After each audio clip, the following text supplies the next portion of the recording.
শুভ সকাল।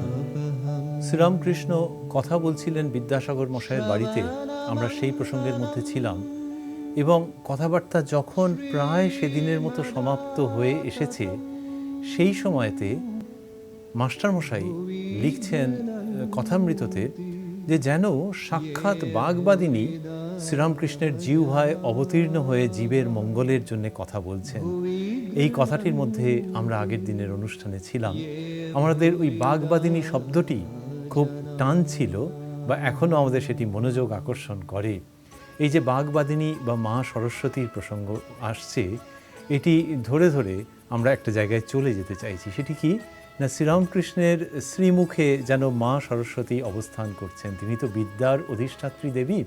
তো তিনি যখন অবস্থান করছেন এবং তখন যখন শ্রীরামকৃষ্ণ কথা বলছেন, তখন সেই কথার মধ্যে দিয়ে আমরা কি পাচ্ছি? স্বাভাবিকভাবেই মনে হতে পারে যে আমরা বেদ বেদান্তকে পাচ্ছি।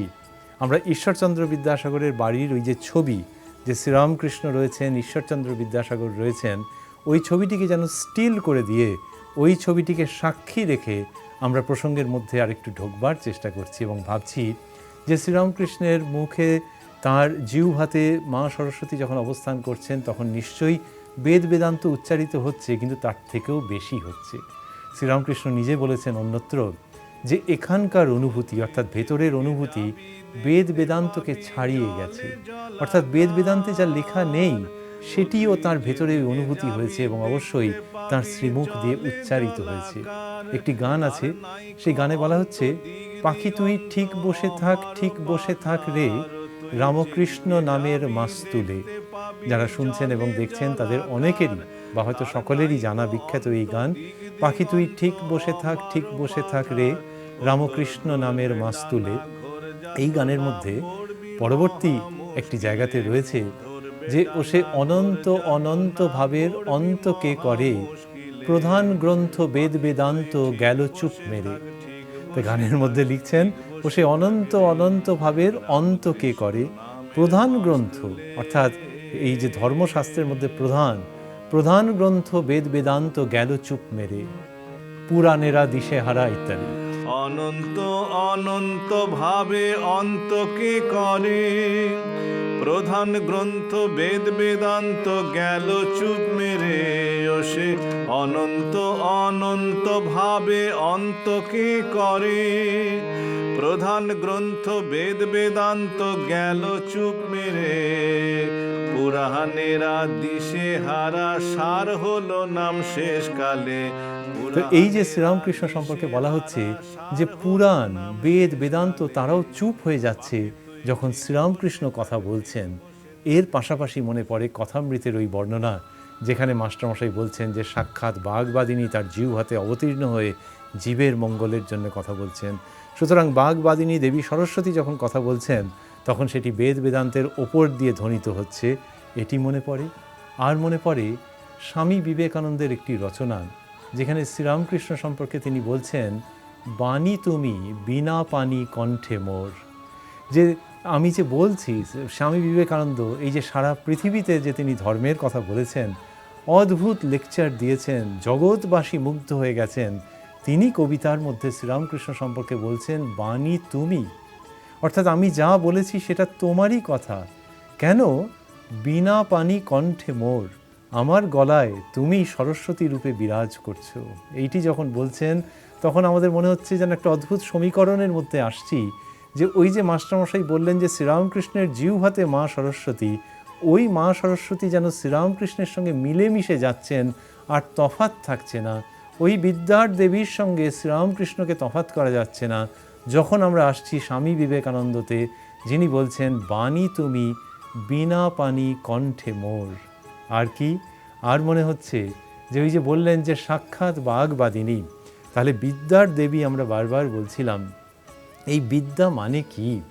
এই বিদ্যা মানে আমাদের ভারতবর্ষের ঐতিহ্যেই উচ্চারিত হয়েছে সংস্কৃততে, সা বিদ্যা ইয়া বিমুক্তয়ে। সেটি বিদ্যা যা মানুষকে মুক্ত করে দেয়। একালের ভাষায় বলতে গেলে হিউম্যান ইমানসিপেশন। তো এই হিউম্যান ইমানসিপেশনের যে জ্ঞান, যে শাস্ত্র, যে লেখাপড়া, যে প্রয়াস, যে সাধনা, তারই নাম বিদ্যা। সা বিদ্যা ইয়া বিমুক্তয়ে। সুতরাং যখন মাস্টারমশাই বলছেন যে শ্রীরামকৃষ্ণের জিহ্বায় মা সরস্বতী যেন সাক্ষাৎ, বাগবাদিনী যেন সাক্ষাৎ অবতীর্ণ হয়েছেন, তখন আমাদের ভাবতে ভালো লাগছে যে বাগবাদিনী অবস্থিত আছেন মানেই বিদ্যার অমৃত উচ্চারিত হচ্ছে, সেই বিদ্যা যা মানুষকে মুক্ত করে দেবে, সা বিদ্যা ইয়া বিমুক্তই। সুতরাং শ্রীরামকৃষ্ণ যখন কথা বলছেন, অমৃত বিতরণ করছেন, আজকে টিভির মাধ্যমে, অন্য যে কোনো মাধ্যমে আমরা যখন কথামৃত শুনছি এবং তার মধ্যে অবস্থান করছি, তখন আমরা আসলে সেই মুক্তির মহাসঙ্গীত শ্রবণ করছি, তাতে কোনো সন্দেহ নেই। রাত্রি হইতেছে, মাস্টারমশাই লিখছেন, রাত্রি হইতেছে, 9টা বাজে।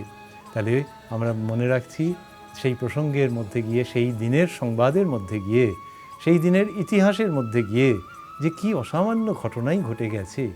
শ্রীরামকৃষ্ণ প্রবেশ করেছিলেন বিদ্যাসাগর মশাইয়ের বাড়িতে বিকেল 4টের কাছাকাছি, আর এখন রাত্রির 9টা বাজে। তার মানে 5 ঘন্টা অতিবাহিত হয়েছে বিদ্যাসাগর মশাইয়ের বাড়িতে। শ্রীরামকৃষ্ণই বেশিরভাগ সময়, সিংহভাগ তিনিই কথা বলেছেন, বিদ্যাসাগর মশাই আনন্দে শ্রবণ করেছেন এবং সেই আনন্দের অংশভাগ হয়েছেন ওই ঘরেতে যারা উপস্থিত ছিলেন। মাস্টারমশাই আনন্দ করেছেন আর সঙ্গে সঙ্গে সমস্ত সত্তা দিয়ে এই কথাগুলিকে গ্রহণ করেছেন, পরে কথামৃততে লিপিবদ্ধ করেছেন। তো তিনি লিখছেন, রাত্রি হইতেছে, 9টা বাজে, ঠাকুর এইবার বিদায় গ্রহণ করিবেন। তো এই যে ঠাকুর যে বিদায় গ্রহণ করবেন, তখন কি হচ্ছে, তখন তিনি বিদ্যাসাগরের প্রতি সহাস্যে বলছেন, অনেক কথা হয়েছে তো, আর বিদ্যাসাগর মশাইকে কি অনুপম ভঙ্গিতে বিভিন্ন উপদেশ তিনি দিয়েছেন, কিন্তু আপনজনের মতো করে সাজেস্টিভ স্টাইলে বলেছেন। তো এখন মাস্টারমশাই বলছেন যে বিদ্যাসাগরের প্রতি সহাস্যে শ্রীরামকৃষ্ণ বলছেন, কি বলছেন, বলছেন, এ যা বললুম বলা বাহুল্য, আপনি সব জানেন, তবে খবর নাই। তখন সকলে হেসে ফেলেছে যে আপনি এগুলো সব জানেন কিন্তু খবর নেই, মানে আপনি জানেন বটে কিন্তু ইউ আর নট অ্যাওয়্যার। তো এই যে খবর নাই, এটা আরও ব্যাখ্যা করে বলছেন, বরুণের ভাণ্ডারে কত কি রত্ন আছে, বরুণ রাজার খবর নাই। তার মানে সমুদ্রে, তো সমুদ্রের ভেতরে কত রত্ন সব রয়েছে, কিন্তু বরুণ রাজা সে না অতটা খবর রাখে না, এইসব করে হাসতে হাসতে বলছেন। তখন বিদ্যাসাগর মশাই সহাস্যে বলছেন, তা আপনি বলতে পারেন। এইটি শুনলে আমাদের মনে হয় যে বিদ্যাসাগর আর কিছু বলতে পারছেন না, অত বড় মাপের মানুষ, চমৎকার লেখেন, বলেন, শিক্ষকতা করেন, কিন্তু তবুও he is being silenced by the wit and humour of Sri Ramakrishna. তো তিনি বললেন যে ওই বরুণ রাজার খবর নাই, তার মানে একসঙ্গে অনেকগুলো জিনিস বলে দেওয়া যে আপনার একটা রাজকীয় জায়গা আছে, তবে কিরণ জানেন, ওই সমুদ্রের যে রাজা বরুণ রাজা, তার খবর নেই যে ভেতরে কি মণিমাণিক্য রয়েছে। তো সেরকম আপনার সব আছে, কিন্তু আপনি এখনও খবরটা আপনার কাছে নেই। তো যখন বিদ্যাসাগর মশাই হাসতে হাসতে বলেছেন যে তা আপনি বলতে পারেন, তখন শ্রীরামকৃষ্ণ আরেকটু কন্টিনিউ করছেন এর মধ্যে, এবং আমরা ভাবছি যে কি নাগরিক ভঙ্গিতে কথাগুলো বলছেন এবং কোন উদাহরণকে কোন জায়গায় নিয়ে আসছেন। তিনি বলছেন, হাঁ গো, অনেক বাবু জানে না চাকর বাকরের নাম, বলতে সবাই হেসেছেন। শ্রীরামকৃষ্ণ কন্টিনিউ করছেন, বা বাড়ির কোথায় কি দামি জিনিস আছে। তো এইটা বলছেন, আমরা শুনছি আর ভাবছি যে কি অদ্ভুত তার পর্যবেক্ষণ শক্তি, যে সত্যি বাড়ির বাবু, আর তখনকার দিনে জয়েন্ট ফ্যামিলি, তো বাড়ির বাবু তার সম্পর্কে বলছেন যে অনেক বাবু জানে না, কি জানে না, বলছেন অনেক বাবু জানে না চাকর বাকরের নাম। বাড়িতে অনেককে অ্যাপয়েন্ট করেছে, সে নিজেই অ্যাপয়েন্টমেন্ট দিয়েছে, কিন্তু এখন সে চাকর বাকরের নাম জানে না, বাবু জানে না, বা বাড়ির কোথায় কি দামি জিনিস আছে। তাহলে বিদ্যাসাগর মশাইকে যেমন তিনি প্রশংসা করছেন, তেমনি সঙ্গে সঙ্গে কি হয়েছে যে তিনি বলছেন যে অনেক জিনিস আপনার ভেতরে, তোমার ভেতরে রয়েছে, কিন্তু সেগুলোর সম্পর্কে তুমি সচেতন নও। এই সচেতন যাতে তিনি হন, সেই জন্যই শ্রীরামকৃষ্ণ এতক্ষণ ধরে কথা বলেছেন। তো মাস্টারমশাই এবারে লিখছেন যে কথাবার্তা শুনিয়া সকলে আনন্দিত। তো তিনি বললেন যে কথাবার্তা শুনিয়া সকলে আনন্দিত, যে এবার তো বিদায় গ্রহণের কথা, তো সেই সময়তে সকলে আনন্দিত। ন্যাচারালি এই কথাটা তিনি বলছেন যে স্বাভাবিকভাবে যে এই যে কথাগুলো হয়েছে এতক্ষণ ধরে, মানে যেন মনে হচ্ছে যে কি চমৎকার। অনেকে বলেন যে আর একটুখানি যেন হলে ভালো হতো। তো সেই রকমভাবে সকলে আনন্দিত। তো এই কথার মধ্যে কি পেয়েছেন মানুষজন?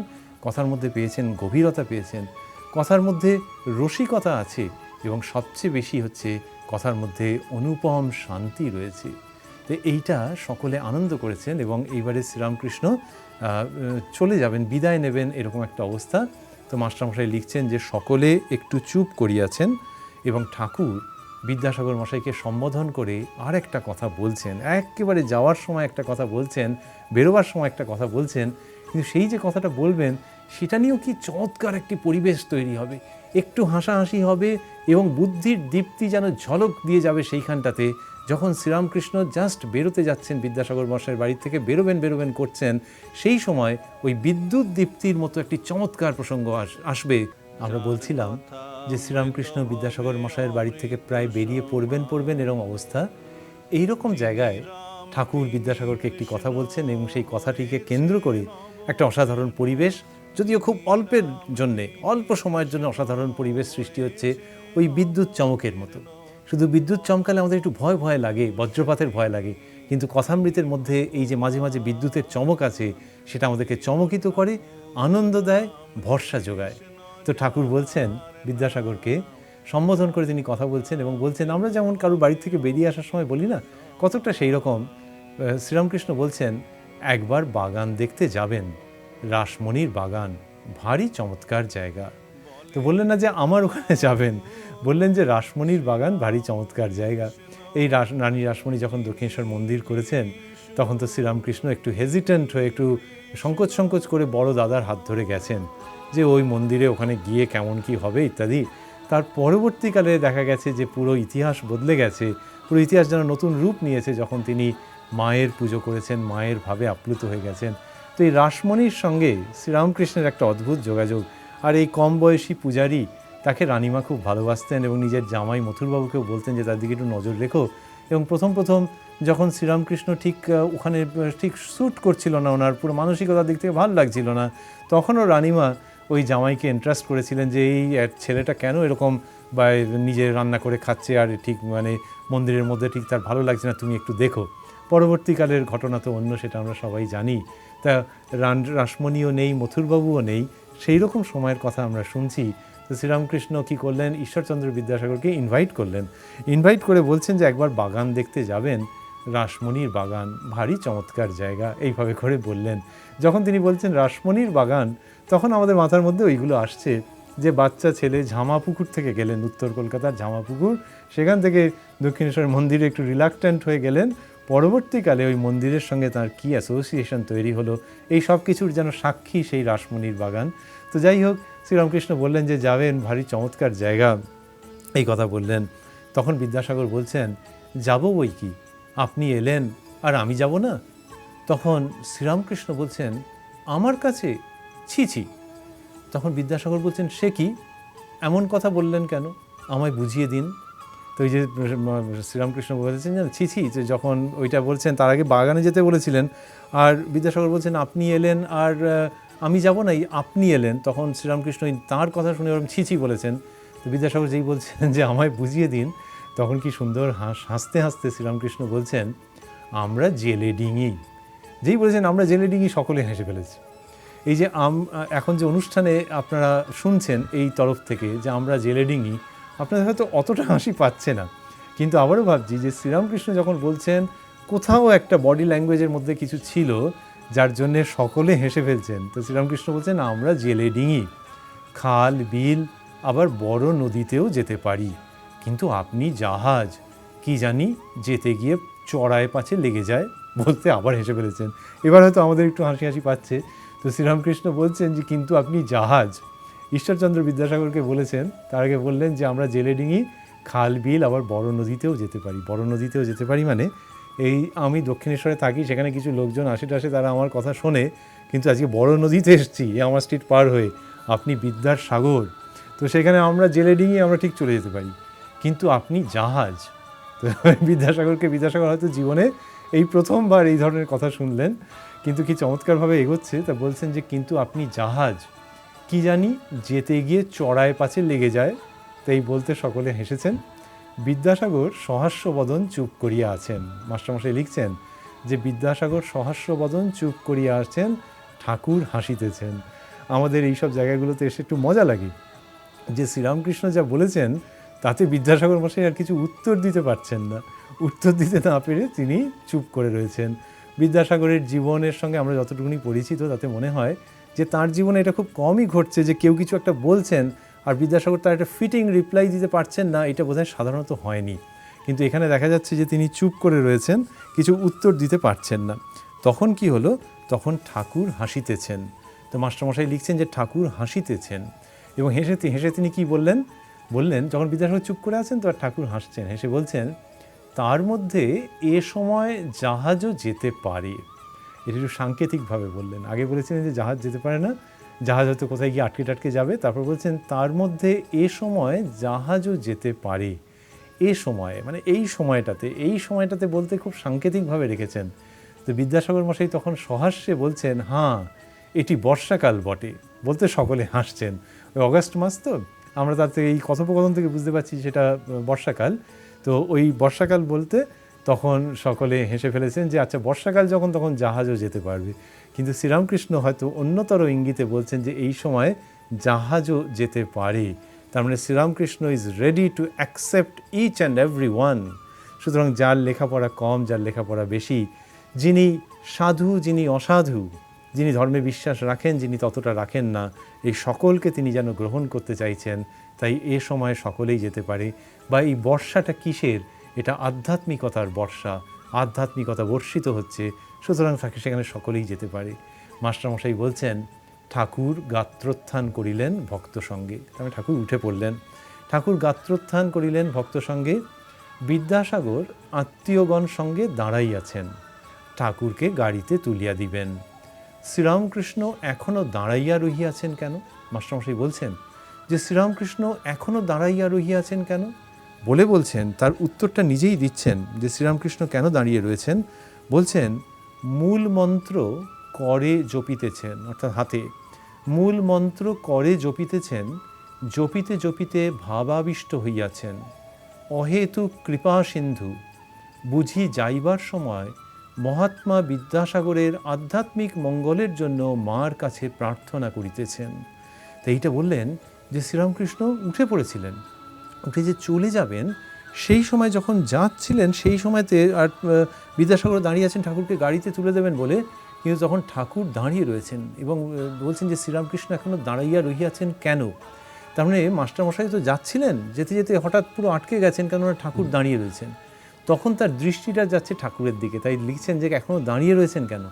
তো তখন ঠাকুরের দিকে তাকিয়ে উনি দেখছেন যে মূল মন্ত্র করে জপিতেছেন, অর্থাৎ কর জপ করছেন এবং জপিতে জপিতে ভাবাবিষ্ট হইয়াছেন। এইটার মাস্টারমশাই ব্যাখ্যা লিখছেন যে কেন এরকম হলো না, ঠাকুর অহেতুক কৃপা সিন্ধু, তার ভেতরে এত কৃপার ভাব, এত ভালোবাসার ভাব যে তিনি দাঁড়িয়ে গেছেন, দাঁড়িয়ে কর জপ করছেন। বুঝি যাইবার সময় মহাত্মা বিদ্যাসাগরের আধ্যাত্মিক মঙ্গলের জন্য মার কাছে প্রার্থনা করিতেছেন। তো এইটি কি সুন্দর যে শ্রীরামকৃষ্ণই কথা বলেছেন 5 ঘন্টা, প্রায় সবটাই শ্রীরামকৃষ্ণ কথা বলেছেন, মাঝে মাঝে বিদ্যাসাগর মশাই কথা বলেছেন। এবারে যখন ওখান থেকে বেরিয়ে আসছেন তখন দাঁড়িয়ে দাঁড়িয়ে মন্ত্র জপ করছেন। না করলেও তো হতো, দক্ষিণেশ্বরে গিয়ে সব হতে পারতো, কিন্তু ওখানে দাঁড়িয়ে মন্ত্র জপ করছেন। মাস্টারমশাই নিশ্চিত নন, কিন্তু ততদিনে তিনি শ্রীরামকৃষ্ণকে যতটা দেখেছেন, কতদিনে আমরা যে কথামৃত শ্রবণ করছি, মনে রাখছি যে ওই ফেব্রুয়ারি মার্চ মাসের কাছাকাছি তিনি গিয়েছিলেন শ্রীরামকৃষ্ণের কাছে 1882, আর এটি অগাস্ট মাস। তার মানে এই যে অল্প কয়েকটি মাস দেখেছেন, তিনি তো শ্রীরামকৃষ্ণকে কিছুটা বুঝেছেন। সেই ভিত্তিতে তিনি অনুমান করছেন যে বুঝি মায়ের কাছে প্রার্থনা করছেন শ্রীরামকৃষ্ণ এখনও দাঁড়াইয়া, এবং কি করছেন, বুঝি যাইবার সময় মহাত্মা বিদ্যাসাগরের আধ্যাত্মিক মঙ্গলের জন্য মার কাছে প্রার্থনা করিতেছেন। তাহলে এতক্ষণ যিনি কথা বলছেন তিনি আবার প্রার্থনা করছেন। এই রকম যে জায়গাটি, এটি আমাদের অসাধারণ লাগছে। শ্রীরামকৃষ্ণ ওখানে দাঁড়িয়ে গেছেন, আমাদেরও দাঁড়িয়ে যেতে ইচ্ছে করছে যে শ্রীরামকৃষ্ণের শ্রীমুখের কথামৃত আমরা শ্রবণ করছি, সেই তিনি কি করছেন, তিনি আবার মায়ের কাছে প্রার্থনা করছেন, যিনি শ্রবণ করেছেন বা যারা শ্রবণ করেছেন তাদের আধ্যাত্মিক মঙ্গলের জন্য তিনি মার কাছে প্রার্থনা করছেন। এই রকম একটা জায়গায় আমরা রয়েছি। এবার যে শ্রীরামকৃষ্ণ বেরিয়ে যাবেন এবং তখন মাস্টারমশাইয়ের কী মনে হবে সেই কথার মধ্যে আমরা এখনও ঢুকিনি, আমরা আজকে ঢুকবও না। শুধু আমরা ওই যে বলছিলাম যে পুরো যে দলটা যে দাঁড়িয়ে গেছে সেইখানে যেন আমরা মনে হচ্ছে যে আমরাও দাঁড়িয়ে রয়েছি। আমরা যারা কথামৃতের আলোচনার মধ্যে রয়েছি তাঁরাও দাঁড়িয়ে রয়েছি। কেন না, আমাদের ভালো লাগছে এটি ভাবতে যে ঠাকুর যার উদ্দেশ্যে কথা বলেছিলেন তাঁরই কল্যাণের জন্য আবার তিনি মায়ের কাছে প্রার্থনা করেছেন। সুতরাং এই অনুষ্ঠানের মধ্যে আমরা যারা সামিল রয়েছি আমাদের প্রত্যেকেরই বোধহয় এটা খুব ভাবতে ভালো লাগবে যে আমরা বলি, শুনি বা অন্য যেভাবেই হোক এই অনুষ্ঠানের সঙ্গে যুক্ত থাকি, আমরা তো আসলে শ্রীরামকৃষ্ণের কথামৃত শ্রবণ করছি। এবং সেই শ্রীরামকৃষ্ণের যিনি কিন্তু ওইটি করতে ভুল করেননি, যিনি খুব সানন্দের সঙ্গে ওটি করেছেন, সেটি হচ্ছে যারা ওই কথামৃত শ্রবণ করছেন তাদের জন্য তিনি মায়ের কাছেও প্রার্থনা করছেন। যারা শ্রবণ করেছিলেন তারা শ্রীরামকৃষ্ণের কাছে প্রার্থনা করেননি, শ্রীরামকৃষ্ণকে রিকোয়েস্ট করেননি, কিন্তু মাস্টারমশাইয়ের উক্তি অনুযায়ী তিনি অহেতুক কৃপা সিন্ধু। ফলে আমরা এই অনুষ্ঠানের অন্তে আজকের মতো করে ভাবছি যে আমরা যে কালে কথামৃত শুনছি, কথামৃতকে নিয়ে অনুষ্ঠানের মধ্যে রয়েছি, সেকালে নিশ্চয়ই শ্রীরামকৃষ্ণ এখনও আমাদের প্রত্যেকের জন্যে জগন্মাতার কাছে প্রার্থনা করছেন যাতে আমাদের আধ্যাত্মিক কল্যাণ এবং মঙ্গল সূচিত হয়।